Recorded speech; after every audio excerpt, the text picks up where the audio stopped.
The men's Royal Rumble match. St. Petersburg, Florida, January 27th, 2024. It may be the most hype Royal Rumble match, or maybe even match, of all time. I, for one, can't wait to be there in the audience with tens of thousands of other screaming fans waiting for what may and may not happen. But before I can get there, I'm here. And I have to lay my claim on history. See, this is no ordinary video that I'm doing here. This is the biggest undertaking I have ever done. Countless records, re-records, hours and hours of editing, weeks of prep, all comes down to this. I will be booking every single entrant in its exact order of the 2024 Men's Royal Rumble match. Not just the winner, not just the final four. No. All of it. Every single last bit of it will be booked in this video, from entrant number 1 to entrant number 30 to outside interferences to returns to debuts, whatever you want. It's going to be here. A few disclaimers before we start. This is a fantasy booking. This is not necessarily a realistic Rumble, although there are a lot of elements of realism in it, obviously. Otherwise, what am I doing here? I would have Jimmy Superfly Snuka rolling over in his grave and hitting a splash from the roof of St. Petersburg from Trop. So, not going to do that. But it is going to have some parts of realism in it. Number 2, no Rock. I know we all want The Rock, but The Rock is not going to be in my Royal Rumble because I have other plans for him at WrestleMania or at Elimination Chamber, whatever I feel like doing. He's just not going to be in the Royal Rumble. Number 3, there are a few other guys that are not in the Royal Rumble that I will mention here. Kofi Kingston. I know. I want him in the Rumble too. He was my number 31, but I just couldn't cut anybody based on the stories that I want to tell. So, unfortunately, he is left out. Matt Cardona, Andrade Cien Almas, also not in this Royal Rumble. I know they're rumored to come back in the Rumble. I do think they're going to come back eventually, but there's just not enough slots based on the stories that I want to tell. So what we're going to do is leave them out, and I'm going to tell the story of the Royal Rumble the way I think it should be booked and the favorites that I would like to see. But don't worry, there's plenty of surprises. And with that, let's begin. Starting out at number 1, Cody Rhodes. If you're going to tell the story, you got to do it differently. Or at least if you're going to pretend like you're going to tell the story, you got to do it a little bit differently. So Cody Rhodes, rather than coming out at number 30 last year, he is coming out at number 1 this year. Because, again, if you're going to tell the underdog story, it's got to really be an underdog story. And coming out at number 2, Sami Zayn. Why? Well, I just think it'd be fun. I had 2 of the best workers in not only the company right now, but really ever in the history of the company, and 2 of the most popular players in the history of the company going into the ring at the same time to start the Rumble for a few minutes without anybody else interrupting them, I think would be just lovely. And so that is what I'm going to do, and that is what I am going to have to begin my Rumble. So the match starts, and Cody Rhodes and Sami Zayn do exactly what we all hope that they do. They have a fun little mini match at the start of the Rumble, and it's great. The most important spot of the entire time that they are having a great technical masterpiece in the middle of the ring is, I don't know what it's necessarily called, but it's a spot that Cody Rhodes has done a few times since he's been back. And it is, dueling fake hip tosses or dueling hip toss counters where, Cody goes for a hip toss and the guy blocks, and then they spin around and they try to hip toss him, but a little bit farther down. And then Cody counters and so on and so forth. But this time I would have Sami, finally, when they get to the ropes, get the upper hand on Cody Rhodes and actually toss him over the top rope. But Cody narrowly hangs on, swings himself back onto the apron, and stares at Sami with a shocked look on his face as Sami says, I was that close to ending your story just a little bit earlier than what you would have liked, because we may be friends, but tonight the Royal Rumble, it is every man for himself. Shortly after that near elimination, out comes number 3, The Miz. The Miz has really turned things around for himself in the last few months. He's even started becoming a good guy in the eyes of the fans. Obviously, his matches against Gunther, who will also be featured in this Rumble, of course, and now his recent pairings with a known crowd favorite, R-Truth. And so this is going to look a little bit different than it certainly would have a year ago, even a month ago, when I was starting to kind of put this whole thing together. Miz gets into the ring and starts going after both Cody and Sami, and eventually he does take control of the match, giving the it kicks in the corner to Sami Zayn while Cody Rhodes is down in another corner recovering. And shortly after this, out comes number 4, Big Bronson Reed. Bronson Reed stomps his way down to the ring and immediately gets into the face of Miz and just absolutely demolishes him with that splash. You know, the one where he just basically envelops somebody, just boom! Boom!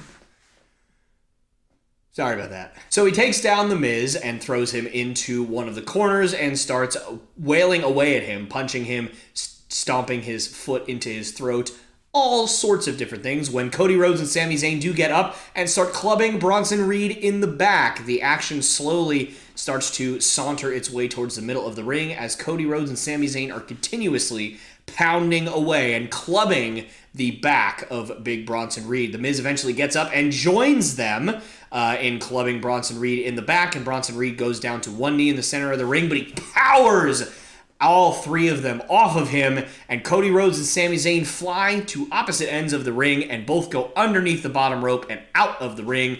Obviously, that means that they are still in the match, but The Miz does stay in the ring, and Bronson Reed then continues to focus his attack on The Miz. Just then, out comes entrant number 5, Grayson Waller. Grayson Waller wants absolutely no part of Bronson Reed, so he tries to go around the left side of the ring, but he runs into Cody Rhodes, who is standing there. And then he decides, well, I still don't want to get into the ring, so he saunters his way back over to the front where the entranceway is and tries to go around the other side of the ring, but standing there is Sami Zayn. Sami Zayn starts to slowly walk towards Grayson Waller as Waller puts his hands up saying, whoa, whoa, I don't want any problems. And eventually Sami, walks all the way around to the front where the entranceway is, and Cody Rhodes slowly makes his way over too. And then Grayson Waller runs into Cody Rhodes as he is stepping backwards, turns around, and he now has Sami in front of him and Cody Rhodes behind him. They both throw him into the ring, and once again, Bronson Reed does that splash, just boom! And he basically turns Grayson Waller into an Australian pancake. He throws Waller into the corner and starts to focus his attack on him while Cody Rhodes and Sami Zayn start to once again battle it out with The Miz. But out comes number 6, Otis. It's time for our first big beefy boy spot of the Rumble as Otis walks his way down to the ring, probably does like that kind of thing, and he gets into the ring with Bronson Reed, and the 2 of them have a face-off after everybody else is down. As they start trying to clothesline each other, it just doesn't really work. And so eventually they both hit opposite ropes and collide in the center of the ring as they both try to go for cross bodies. Grayson Waller thinks that this is just splendid and hilarious. He starts laughing when once again he turns around into Cody Rhodes and Sami Zayn. Cody Rhodes and Sami take Grayson Waller into the corner and start kind of tag team attacking him, but eventually they are both hit from behind by The Miz. The Miz throws Sami Zayn into an opposite corner and starts delivering the it kicks to him once again when out comes number 7, Gunther. The ring general, the reigning and defending and longest reigning and defending Intercontinental Champion of all time, Gunther enters the match at number 7. A little bit later than what he entered last year, which was at number 1 or number 2. Whatever it was, it's the same thing basically. But Gunther immediately looks into the ring and sees The Miz is the only one standing. Now, both of them have had a very recent heated rivalry in which The Miz was unsuccessful in trying to take the Intercontinental Championship off of the ring general. And of course, in their last match, that meant that The Miz can no longer challenge for the IC Championship as long as Gunther is still the champion. So The Miz is very happy to see Gunther as he gets to have just a modicum of revenge, or at least he hopes. So Gunther gets into the ring and immediately tries to clothesline Miz. Miz ducks and starts punching Gunther and eventually gets him into the corner. But as Miz runs to the opposite corner to give the standard Miz corner clothesline, Gunther explodes out of the corner with a massive drop kick and drops the Miz. He then gets Miz onto the top rope in the corner and chops his chest, and Miz falls back into the ring. He then turns around to see Sami Zayn trying to hit him with a haluva kick. He moves out of the way and hits Sami with a chop. He's then grabbed from behind by Cody Rhodes, who goes for a crossroads. He reverses it into another huge chop. He then sees on the other side of the ring that Bronson Reed and Otis are once again fighting on the ropes. They are wailing away at each other near the ropes. Gunther runs over, grabs both men, and hoists both Bronson Reed and Otis, which is well over 600 total pounds of man, over the top rope as they both are eliminated. So 2 quick eliminations for the ring general, and he stands at attention in the ring with his arms behind his back, looking as dominant as ever, when out comes number 8. A man who is definitely Gunther's equal physically, mentally, and spiritually. Dominic Mysterio. Because I want to hurt him very, very badly. Very, very badly.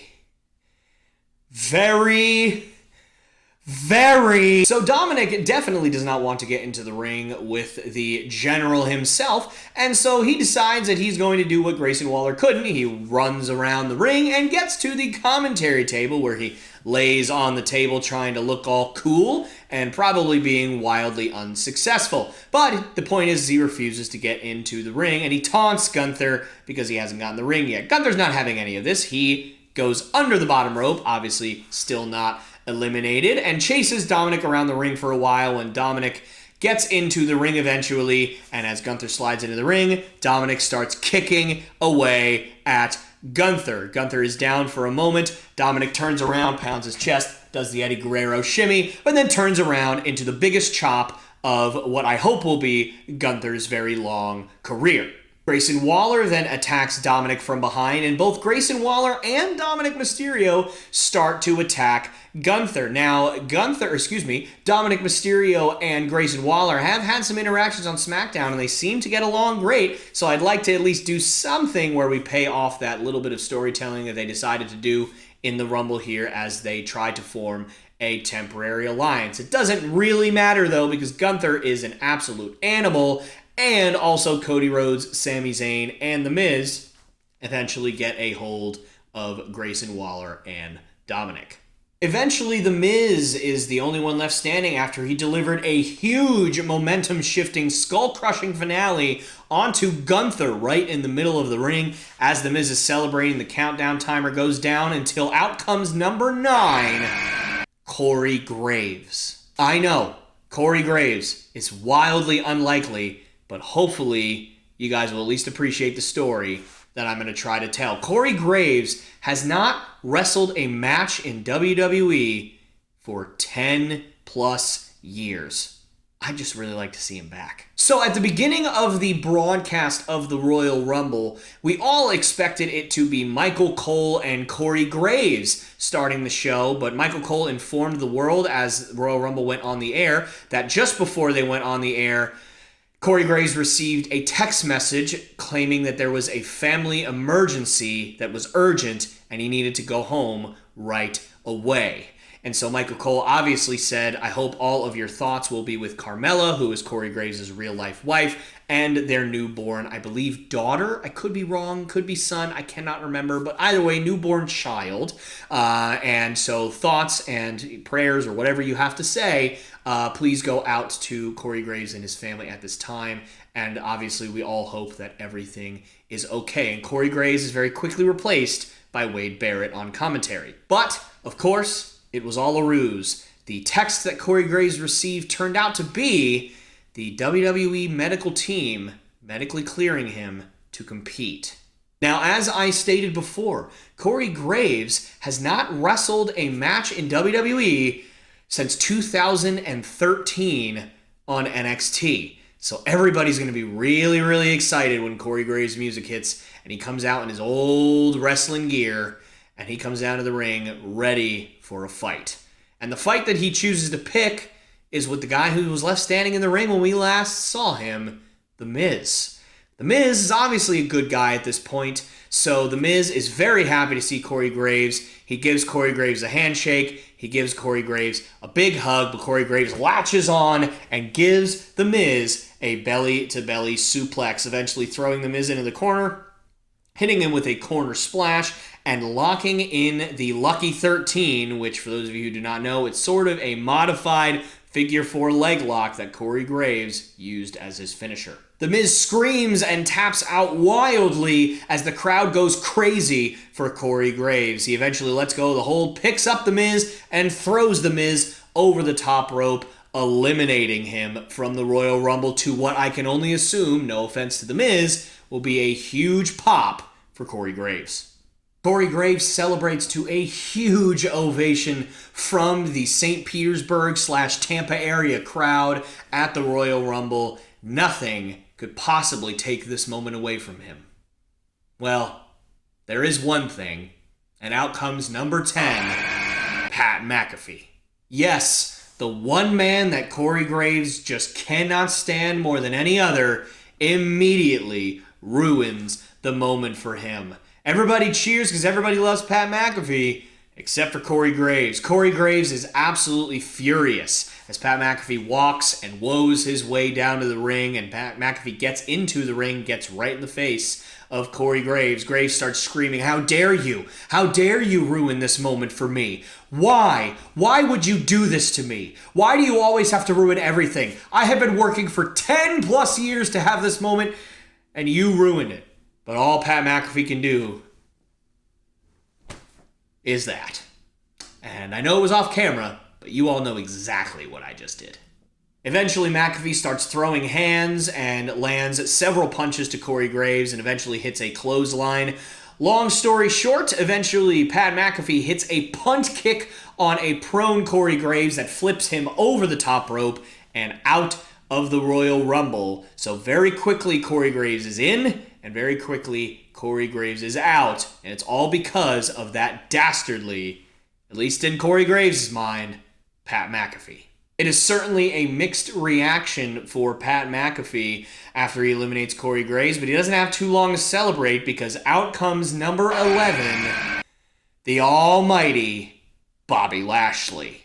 Lashley walks down to the ring and stands toe-to-toe with Pat McAfee. Pat McAfee backs up, not wanting anything to do with the almighty, but his back hits against somebody else, and he turns around to find standing behind him, Gunther. So unfortunately for Pat McAfee, he finds himself to be the meat in the middle of a pain sandwich, and both Lashley and Gunther grab a hold of McAfee and toss him over the top rope. But Pat McAfee hangs on to the top rope, and he's going to skin the cat. For those of you who do not know what skin the cat means, it is when somebody's grabbing a hold of the top rope and they pull themselves up, they flip their feet over them, and they land inside the ring to save themselves from elimination. It's a quite impressive move, quite honestly. I certainly couldn't do it. It was made famous by Shawn Michaels back in the 90s. He was kind of the first to really do it a lot, and then many other wrestlers have done it since then. Pat McAfee is shaking the ropes. He's looking at the crowd, firing them up. He goes to pull himself up. He's about halfway up when he's knocked off the apron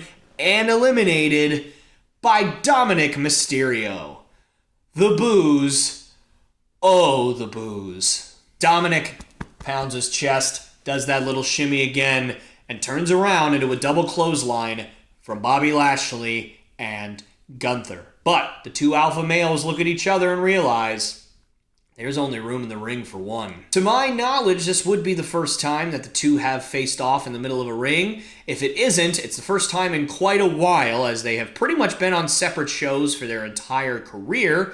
But now they are in the ring together, and things start out hot. Lashley throws a punch, Gunther hits a chop. Punch, chop, punch, chop, until eventually Lashley actually gains the upper hand on Gunther and hits a corner splash and fires him into the other corner and hits another corner splash as he drives his shoulder over and over into the stomach of the ring general.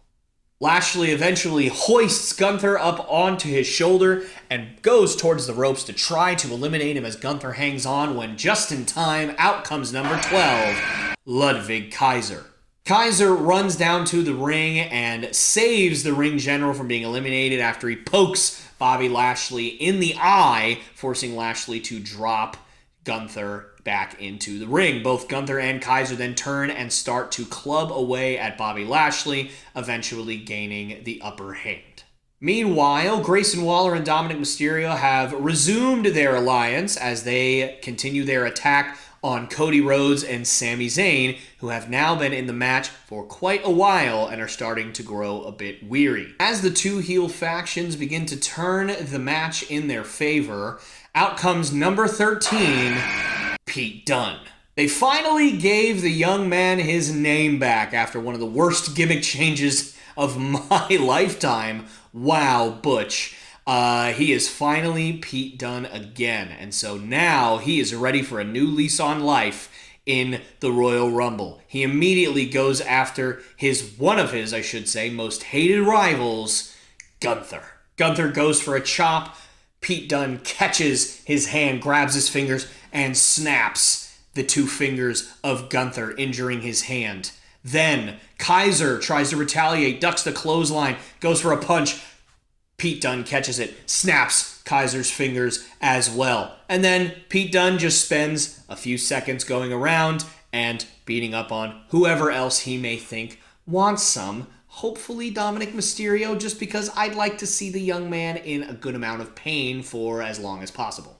A bit of an inauspicious number, but what I hope will definitely be a great debut for number 14, the hopeful NXT champion by the time this comes out, Trick Williams. The ring is starting to fill up now, but even with everyone else in the ring, Trick Williams will make you feel like he's the only one in the arena when 60,000, 30,000, I don't know how many people are going to be there, start in unison asking him to whoop that Trick. The upstart flies into the ring and starts hitting his flash knee on everyone that moves until eventually it is just down to Lashley, Gunther, and Trick Williams. Not that anybody was eliminated, but just the rest of them are down and recovering. Lashley and Gunther try to attack Trick, but he ducks all of their offense, and he hits a flash knee on Lashley and Gunther. So now Trick Williams is the only one left standing when out comes number 15, Jimmy Uso. The backup QB of the Bloodline walks his way down to the ring, laughing at everyone that's down in the match, calling them stupid. He then eventually gets into the ring and gets in the face of the young upstart Trick Williams and starts to smack talk. But Trick Williams is pretty good at smack talk too. What Jimmy Uso doesn't realize, though, is that while he was talking, everybody else in the match got up and started to surround him, looking to attack him.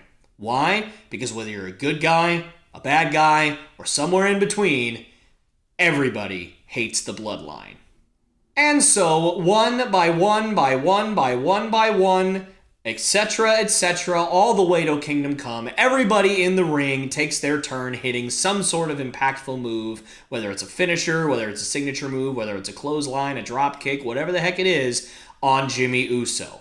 Everyone in the ring hits something until Cody Rhodes is the last one to hit a crossroads on Jimmy Uso, knocking him out of the ring underneath the bottom rope. So, of course, he is not eliminated. Just then, Cody Rhodes feels somebody looking at him from behind him. He turns around to see the ring general, Gunther. But before the two of them can have any sort of physical altercation in a rematch of sorts for the final two of last year's Rumble, out comes number 16, Brock Lesnar.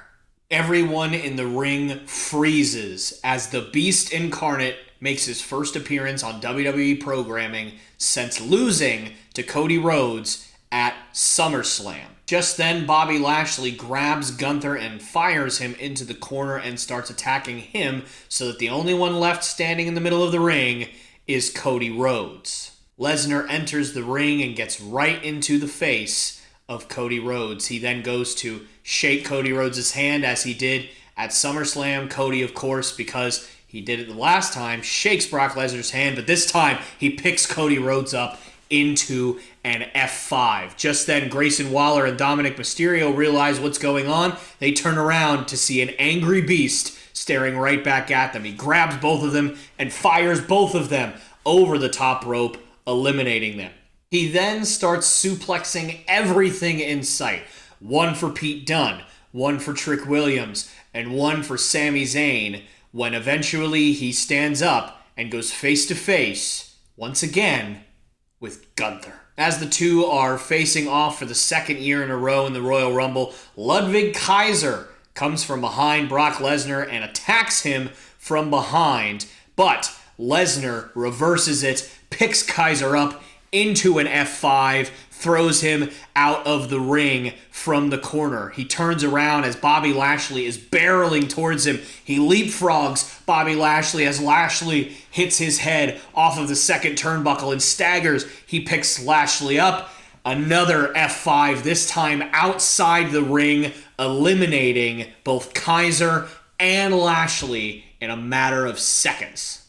In just a few short minutes, Brock Lesnar has turned the Royal Rumble upside down. He's in the center of the ring. He screams after eliminating 4 men in a matter of just a minute or two, but then he is hit from behind by a massive drop kick and flipped over the top rope and eliminated by Gunther. In what would have to be his absolute shortest time in the Royal Rumble in his entire career, Brock Lesnar, while he was impactful, is very quickly and swiftly eliminated. Gunther, once again, stands at attention in the ring, but this time he's not looking out into the WWE Universe. He is staring holes through Brock Lesnar. And Brock Lesnar is staring holes right back through Gunther. And I have a feeling Lesnar is not going to forget this.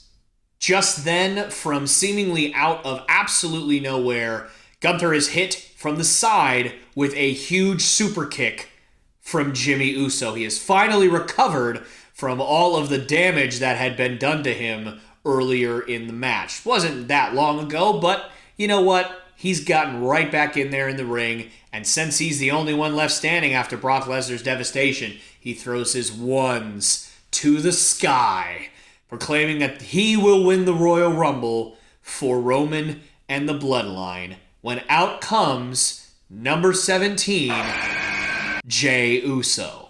Jimmy's younger brother and the Yeet Master himself is going to go face to face with his twin brother for one of the first times since his twin brother stabbed him in the back at SummerSlam.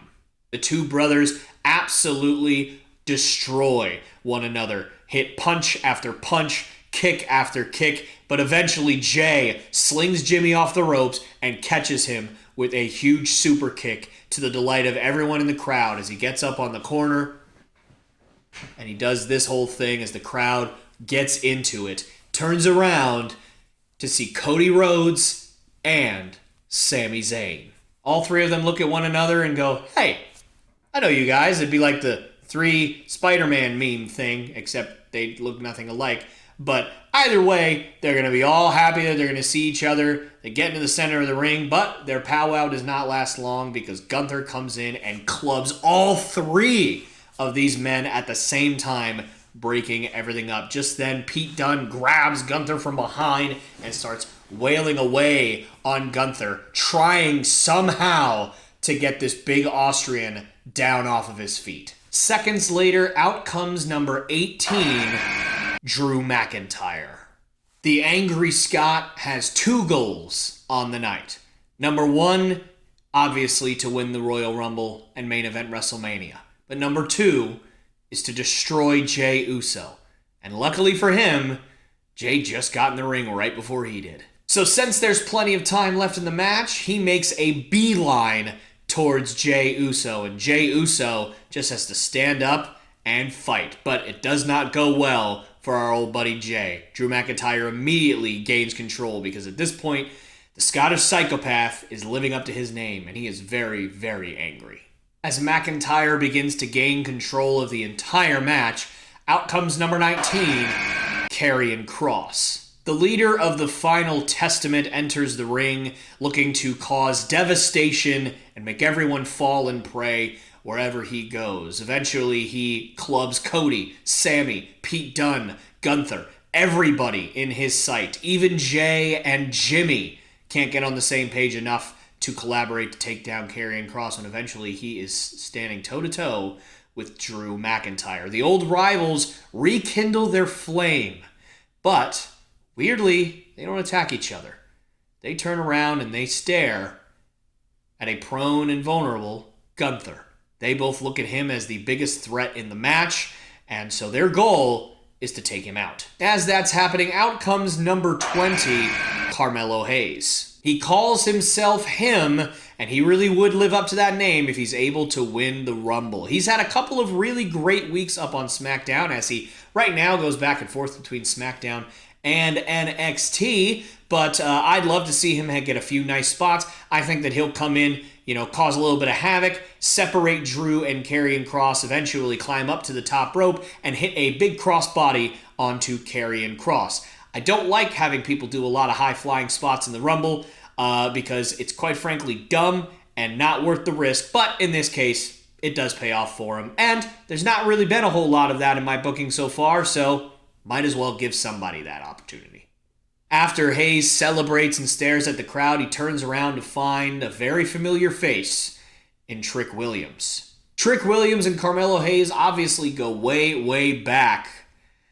Trick Williams was the protege, whereas Carmelo Hayes was the teacher, and obviously they have not quite been on the same page, but they are a tag team in the Dusty Classic right now, but no one knows if they're on the same page or not. But Carmelo Hayes sees Trick Williams, and Trick Williams sees Carmelo Hayes, and they both hug it out in the middle of the ring because I think that'd be nice. They both go their separate ways as Carmelo Hayes gets flung into the corner and chopped by Gunther. And unfortunately for Trick Williams, he's got an angry Pete Dunne that he's going to have to deal with. As this is going on, out comes number 21, Finn Balor. One of the key members of the Judgment Day makes his appearance in the Royal Rumble match at a pretty favorable spot for him. Unfortunately, he doesn't have a lot of allies in there. And not only does he not have a whole lot of allies, he's got a whole lot of enemies. Cody Rhodes, still in the match. Sami Zayn, still in the match. Drew McIntyre, still in the match. Jey Uso, still in the match. So it is tough sledding for Finn Balor, but because he's crafty and because he is a wily veteran, even on his own, he can hold his ground, even against all of those tough guys. Cody Rhodes and Sami Zayn have been in the match since the beginning. They have been in the match well over a half an hour, if not 40 minutes at this point, whereas Jey Uso, even though he hasn't been in there very long, has taken a lot of punishment from Drew, his brother, Kross. Everybody that has come in the ring has seemed to target Jey Uso more than maybe anybody else in the match. Finn Balor grabs a hold of Jey Uso, and he hits him with a sling blade, and as he is going to get up, he is down on one knee. Carmelo Hayes jumps off the top rope and hits him with the leg drop. I don't know if it has a specific name, but I know it's Mellow Shoot He Don't Miss, and so he hits Finn Balor with it. But just then, he's grabbed from behind and thrown out of the ring and over the top rope by Trick Williams. His best friend has just thrown him out of the Rumble because it doesn't matter if you're a tag team, if you're worst enemies, or whatever it is. The Rumble is every man for himself. So out is Carmelo Hayes. And that brings us to number 22, the Enforcer, Solo Sikoa.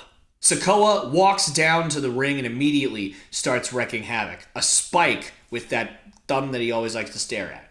To Cody, a spike to Sammy, a spike to Dunn, a spike to Williams, a spike to Jay. Everyone in the ring, except for Gunther and Drew McIntyre, gets a spike. The final person that he gives a spike to is Karrion Kross. He grabs a hold of Karrion Kross and leans him up against the rope, screams, hits him with a Samoan spike that has so much force, it carries Karrion Kross over the top rope and eliminates him. Trick Williams attempts to attack Solo Sikoa from behind. He hits him, but Sikoa screams, catches Trick Williams as he bounces off the ropes, and throws Trick Williams out of the ring, eliminating him. I think all in all, a pretty decent showing for Trick Williams, and it helps further their storyline that they have going on in NXT right now. Gunther then comes from behind Sikoa and chops him in the back of the neck.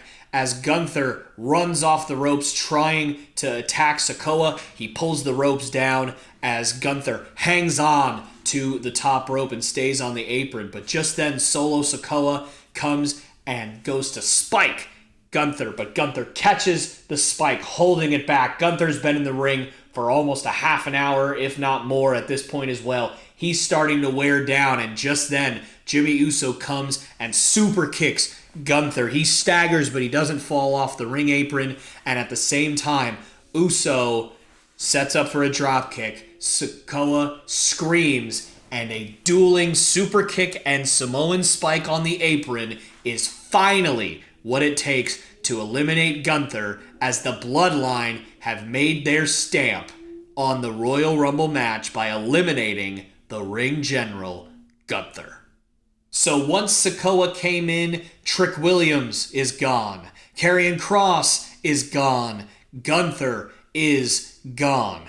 And the question becomes, who in the world is going to stop the Bloodline? But while this is happening, something very interesting takes place on the other side of the ring. As Pete Dunne finally starts to recover, he looks behind him and sees Ridge Holland has entered the arena through the crowd. Ridge Holland stands out there and stares out, and Pete Dunne goes underneath the bottom rope to go console his friend because he hasn't seen Ridge since Ridge walked out on him in a tag team match on SmackDown. We have no earthly idea what Ridge was thinking. We've seen him on NXT a couple times. We don't know what's going on with Ridge. We have no idea. And Pete Dunne tries to talk to Ridge, and Ridge attacks Pete Dunne, throws him into the ring post, throws him into the announce table, throws him into the steel steps, and hits a belly-to-belly suplex outside on the floor perfectly, because Ridge Holland has been struggling with things like that lately. He then throws Pete Dunne back into the ring for the Bloodline to take credit for. Jimmy Uso picks him up and eliminates Pete Dunne from the Rumble. Pete Dunne was cost everything by Ridge Holland, and we don't know why. All of this means that Jimmy Uso and Solo Sikoa are the only two men left standing in a now much more cleared out ring, when out comes number 23, Shinsuke Nakamura. Nakamura slithers his way down to the ring and gets in there with, again, just Jimmy and Solo waiting to greet him. Solo seems very, very serious and staring holes through Shinsuke with his arms crossed like he normally would be. But Jimmy seems to think that Shinsuke is no threat, calls him a loser. Hey, Solo, this guy, you think this guy's going to beat us? Come on. Everybody else is falling to us. Hey, come on. Keeps hitting Solo in the chest. Eventually, Solo turns and stares at Jimmy, basically telling him, don't you dare hit my chest again. When Solo turns and Jimmy looks at Solo and goes, whoa, hey man, I'm sorry. They both turn back to Shinsuke, and he spits poison mist in both of their eyes, causing them to freak out and roll underneath the bottom rope and out of the ring. Shinsuke then gets grabbed from behind by Cody Rhodes. He goes for a crossroads. He misses. He gets his knees taken out from under him and immediately hit in the back of the head with a Kinshasa. He goes into the corner. He stares out into the crowd. He turns around as Sami Zayn goes for a haluva kick, gets stuck on the top rope. Shinsuke runs at him and gives him a Kinshasa while Sami is leaning over the top turnbuckle. Drew McIntyre goes for a Claymore and misses, and Shinsuke starts kicking and kneeing and doing everything he can to keep Drew McIntyre down until Jey Uso is the only one left standing between Shinsuke and immortality. At least in Shinsuke's mind. Of course, he didn't eliminate anybody, but unfortunately, that stare down is short-lived as Finn Balor ruins it for everybody, and Finn Balor starts to take it to Jey Uso in the corner while Shinsuke continues to fight Cody Rhodes because he still has a big problem with Cody. Finally, as the ring is a little bit more cleared out after Solo Sikoa and Jimmy Uso's destruction, and of course Shinsuke now getting rid of the bloodline for now, out comes number 24, Ricochet. There's a little bit more space for Ricochet to work now because, again, there's a lot less people in the ring than there were just a few minutes ago. The highlight of the night aims to do just that while also winning the Royal Rumble at the same time if he can. He's one of the few guys that I would always have climbing to the top rope doing springboard attacks because he is just so darn exciting. I'd like to see him mix it up with Nakamura. I'd like to see him mix it up with Jey Uso, Sami, Cody, sure. But the big one that I want to see is him get into a little bit of a fight with Finn Balor. Why? Because it's Ricochet versus Finn Balor. I think that's really enough said. Unfortunately for Ricochet, after he gains the upper hand for a little while, Finn turns it around with a sling blade. Hopefully Ricochet can turn things around eventually and get back on track. But for now, out comes number 25, Chad Gable. The technical master and teacher of Alpha Academy enters the ring and says, hey, I'm Santa Claus today. I have gifts. German suplexes. One for you, Cody. One for you, Sammy. One for you, Drew. One for you, Shinsuke. One for you, Finn. One for you, Ricochet. One for everybody. I'm just a suplexing maniac out here because Chad Gable is wonderful. Never forget that Chad Gable is wonderful. Let's treat him as such, please. And thank you. Okay. Chad Gable sort of goes off, does his own thing. Honestly, I don't even think I've thought through who he's gonna just start attacking next. Start attacking Finn, I guess. I don't know. Somebody. Doesn't really necessarily matter for the story because out comes number 26, Santos Escobar. Escobar walks down to the ring and immediately starts to try and wreak havoc. He makes a couple of attempted eliminations on Finn Balor and Chad Gable, both of which are unsuccessful, and he eventually arrives at a corner with Ricochet. The two of them start to brawl it out, with Santos Escobar eventually getting the upper hand on the smaller Ricochet as Santos Escobar tries to impose his will on the Royal Rumble. His will does not last very long as Shinsuke Nakamura gives a Kinshasa to Chad Gable. And then Santos Escobar turns around into a Kinshasa from Shinsuke Nakamura. Eventually, everyone is laid out in the ring except for Nakamura. When out comes number 27, lights go out. And the lights stay out for several moments. And then suddenly the spotlight turns on in the ring. And it shows one singular dollar bill in the middle of the ring, right in front of Nakamura. Nakamura bends over, picks up the dollar, and in the spotlight, the whole audience, whether looking in the ring or on the Titantron or watching at home, can see that Shinsuke's face Went from that cocky smirk that he always has to a look that we've never seen on Shinsuke Nakamura's face, or at least very rarely have seen. And it's a look of pure fear. As the Rainmaker, Kazuchika Okada's music hits, and he walks down to the ring, making his debut in WWE. Yeah, that's right. I have Kazuchika Okada in the Royal Rumble. I don't care that his contract doesn't come up until the end of January past the Royal Rumble. I don't care that it's most likely he's going to sign with AEW because he's been competing with them for a little while. I don't care. It's a fantasy booking, and I want to see Kazuchika Okada in WWE, and I want to see a WrestleMania match between him and Shinsuke Nakamura, because I think there's nothing more poetic that can happen than that. And so, at number 27, out comes the Rainmaker. And everybody who does not know who he is immediately knows that he is special. He is a 5-star match machine. He has more 5-star matches than anyone in history, does Kazuchika Okada, and he showcases his talents immediately upon entering the Royal Rumble. Of course, the first person he meets is Shinsuke Nakamura as the inevitable holy bleep chants die down. They get into it, and Kazuchika Okada, with relative ease, dispatches Shinsuke Nakamura from the Royal Rumble. He then turns his attention to the other shocked participants in the Rumble, taking Balor to the ground and just absolutely laying it in on him, grabbing a hold of Ricochet and hitting the Rainmaker. And then he faces off with a match, another one that I'd like to see, in Chad Gable. Okada and Gable face off and start wailing away on one another, but Okada gains the upper hand and eliminates Chad Gable from the Rumble.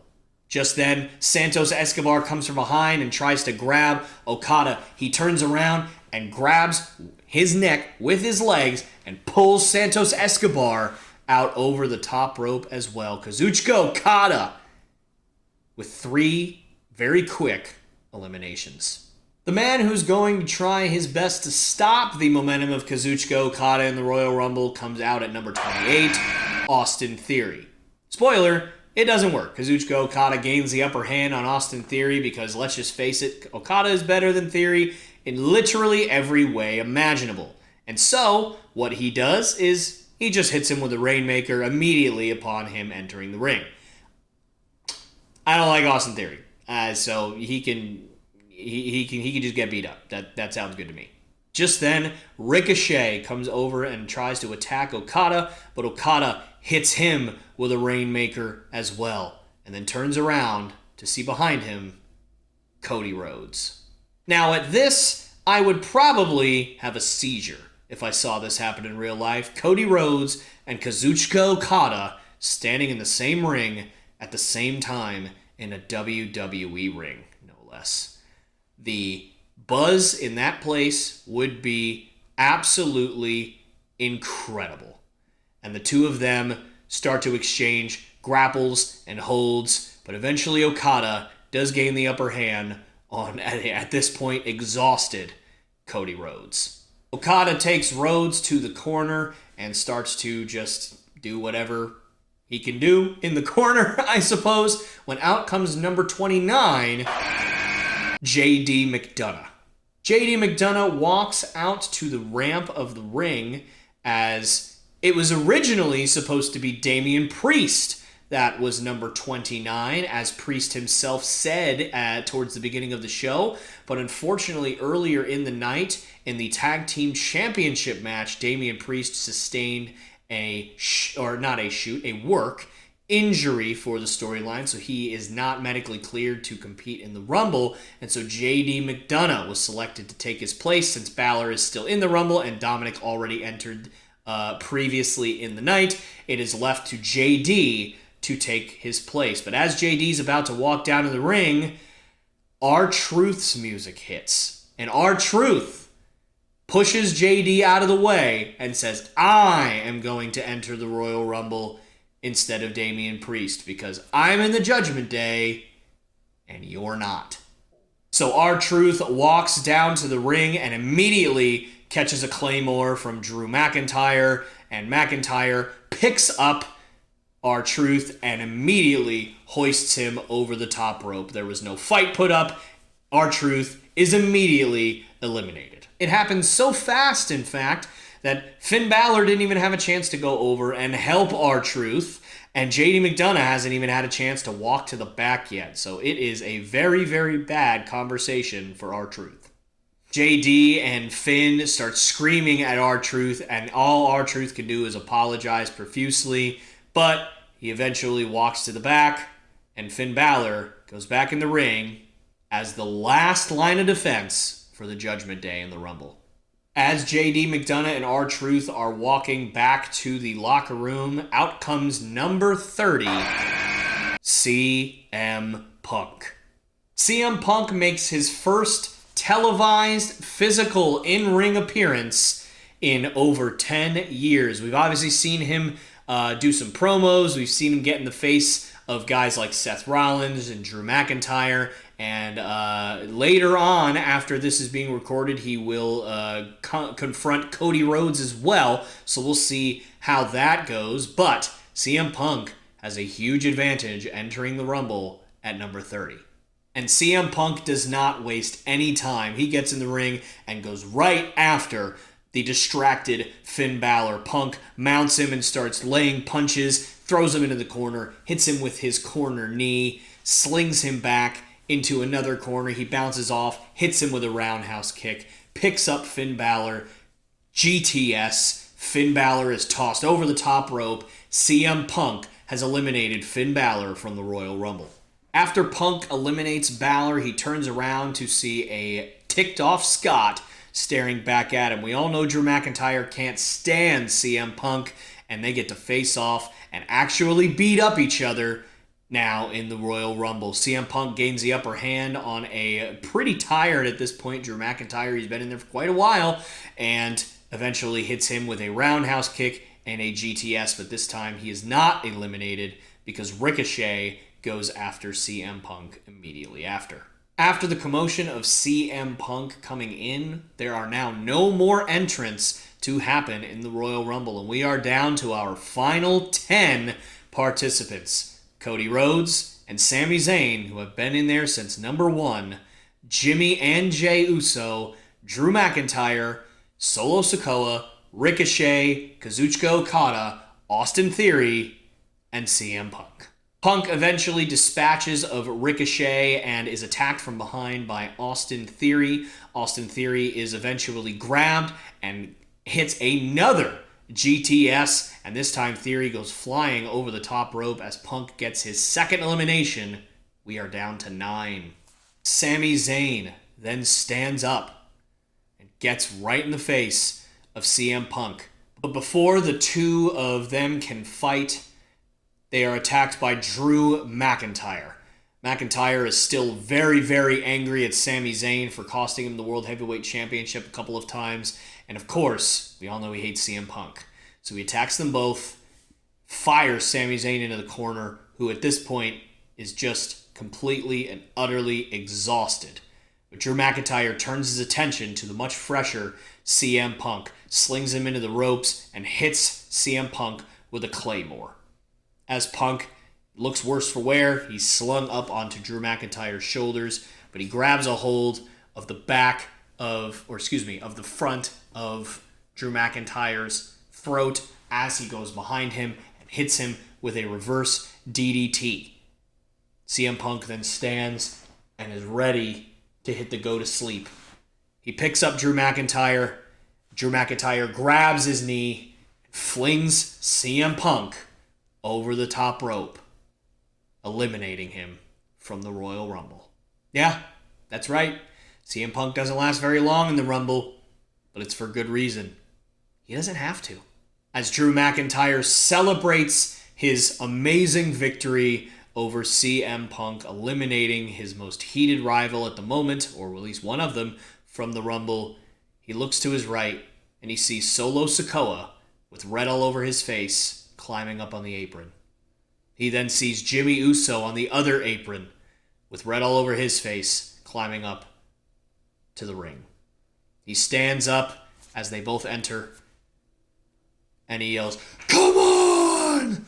And they bring it, but it's 2-on-1, and they overwhelm Drew, who at this point has no allies. Solo Sikoa grabs a hold of Drew McIntyre, throws him to Jimmy, who hits him with a super kick. He grabs a hold of him again, throws him to Jimmy, who hits him with another super kick. He grabs a hold of him again, and this time Sikoa spikes him 1, 2, 3, 4, 5 times, similar to what he did to Cena, until Drew is just a lifeless corpse of a body. He throws Drew over the top rope, but somehow Drew hangs on. His willpower will not be denied. Solo looks absolutely shocked as Drew pulls himself up from the ring apron, staring holes through Sikoa.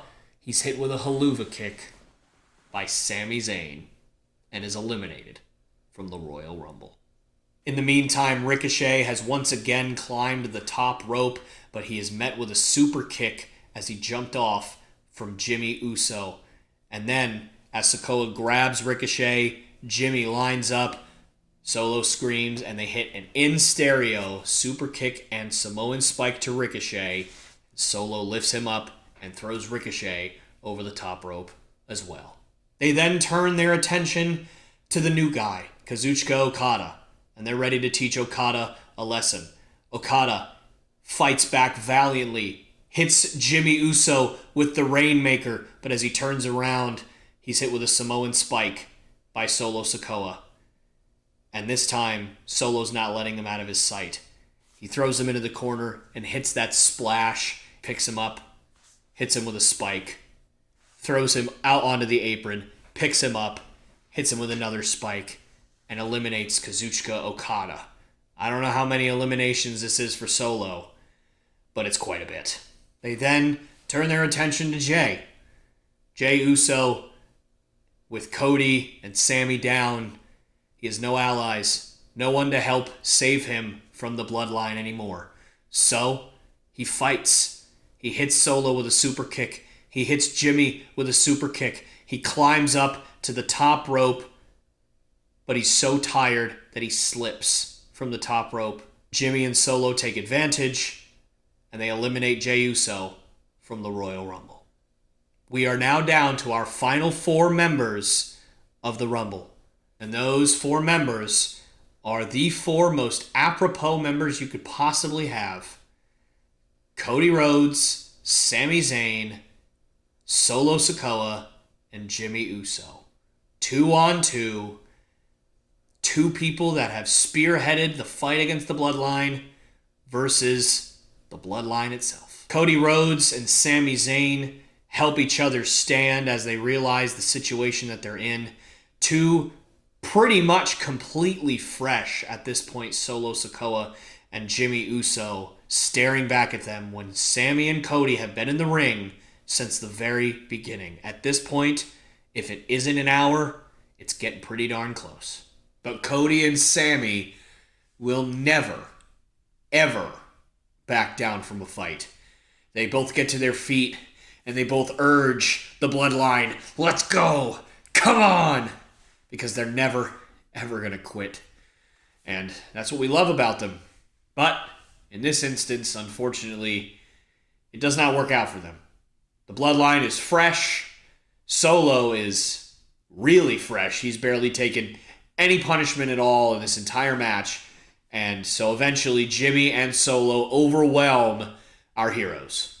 Solo puts each of the 2 men in opposing corners and hits them with the turnbuckle hip strike over and over and over again, simply running back and forth, over and over and over again, all while Jimmy sits in another corner and watches. There's nothing left of Cody Rhodes and Sami Zayn. Not even a monicum of fight left. Jimmy picks up Sami Zayn once Solo's finished and throws him over the top rope, but Sami just grabs a hold of the top rope, almost barely putting any weight on anything outside of the dangling of his arm, and his feet just swing, just letting gravity do its thing. He has no fight left, but he refuses to quit, even though he's been in there for, at this point, what would be over an hour. But while Jimmy is standing in disbelief, Sammy pulls himself back up on the apron with all of the last ounces of strength that he has left. Cody is still down. He has no help. It is him versus the Bloodline again. But this time, there's no escaping. Jimmy winds up for a super kick as Solo winds up for a spike. And while Sammy's on the apron at the same time, both finishers collide. And Sammy is dispatched off of the apron and eliminated from the Royal Rumble. That means the last bit of Bloodline business is with Cody Rhodes. Solo and Jimmy are oh so close to accomplishing the goal that Roman Reigns set out for them for the evening. That goal, both will win the Royal Rumble and both will challenge the World Heavyweight Champion at WrestleMania.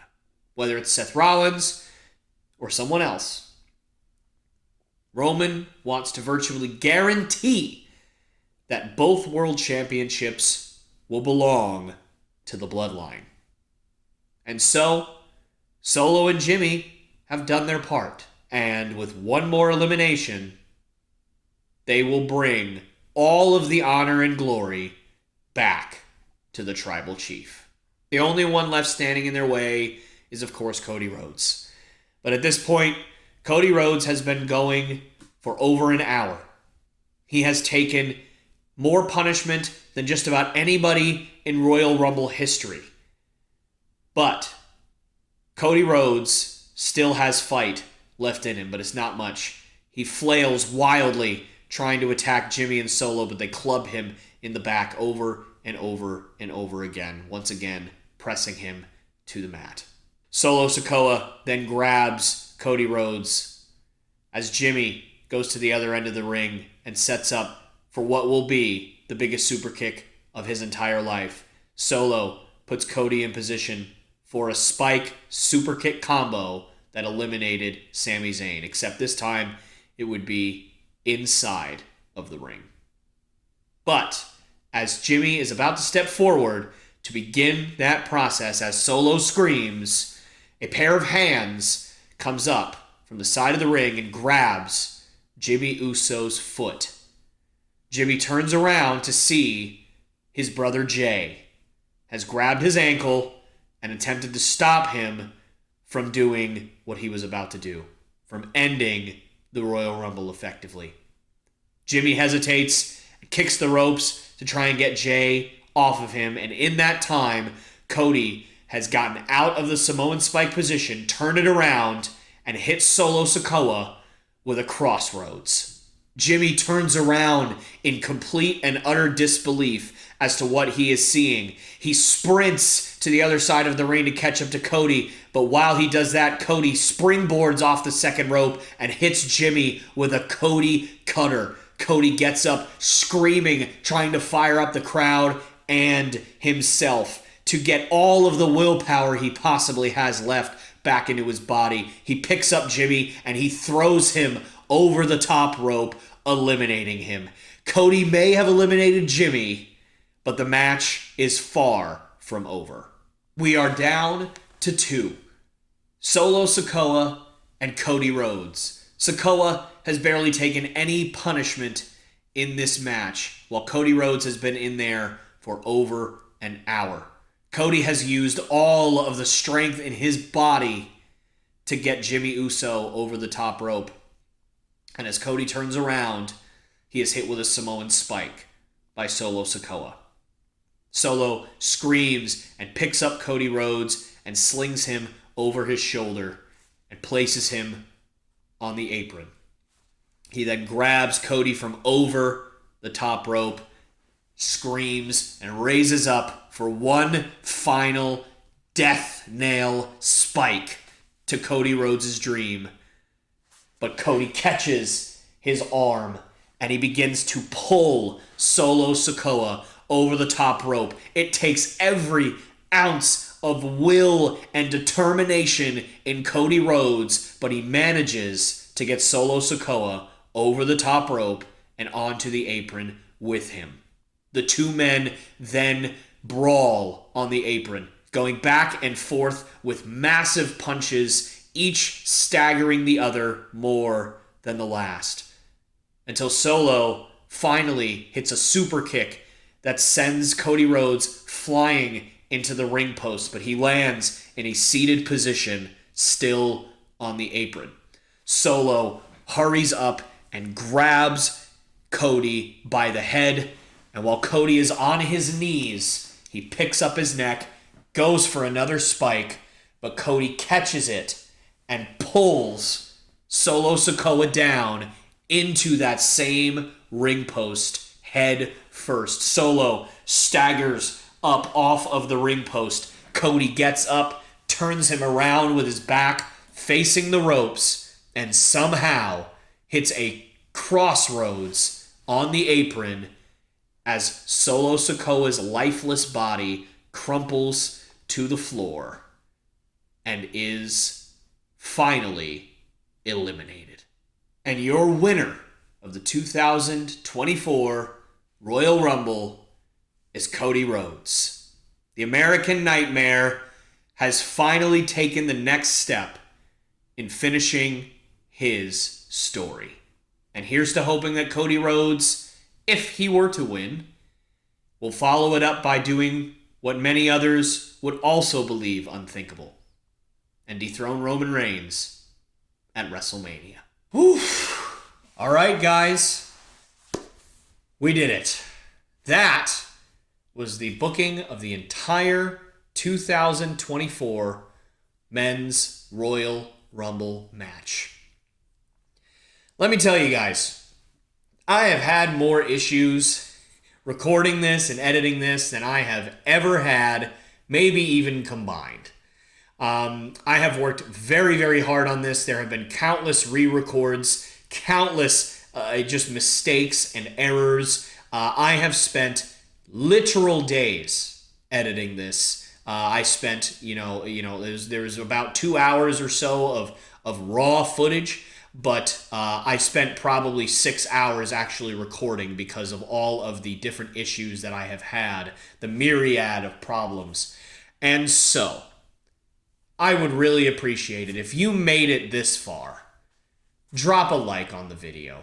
If you're not subscribed and you made it this far, please do me a favor and subscribe.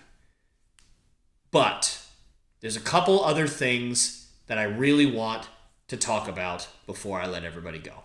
Number one, I said this kind of at the beginning of the video, but this is not necessarily what I think is going to happen. In fact, I don't believe Cody Rhodes is going to win the Royal Rumble at all. I actually believe CM Punk is most likely going to win the Royal Rumble. This is simply a fantasy booking in what I would want to happen.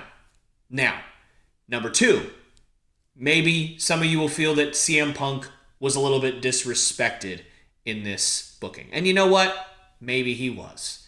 Certainly wasn't my intention, but maybe at the end of the day, he didn't do a whole lot. But with the plans that I would have had for CM Punk, he doesn't necessarily need to do a whole lot in the Rumble. And plus, I can get him to WrestleMania versus Seth without it, in an intriguing way that pays off all storylines that were coming before it, and maybe even after it. And if you want to see that, go check out my We Fantasy Booked the World Heavyweight Championship video that I did with my good friend Dan Lindsay. Everything that I would have happen is in there, from Royal Rumble all the way to WrestleMania. It will all make sense. It all ties in, I promise. And the last thing I want to talk about is to just say thank you. Thank you all so much for, if you've made it this far, still being here, still listening, and hopefully you guys all enjoyed this video. I know I said it was a pain in the butt, and it was, but man, this was so much fun to do and to prep. Uh, Man, I wish I could do this every month because it was just so much gosh darn fun. But thank you all so very much for watching. And if you want to see more of this, let me know. But until then, I'll see you guys after the Rumble.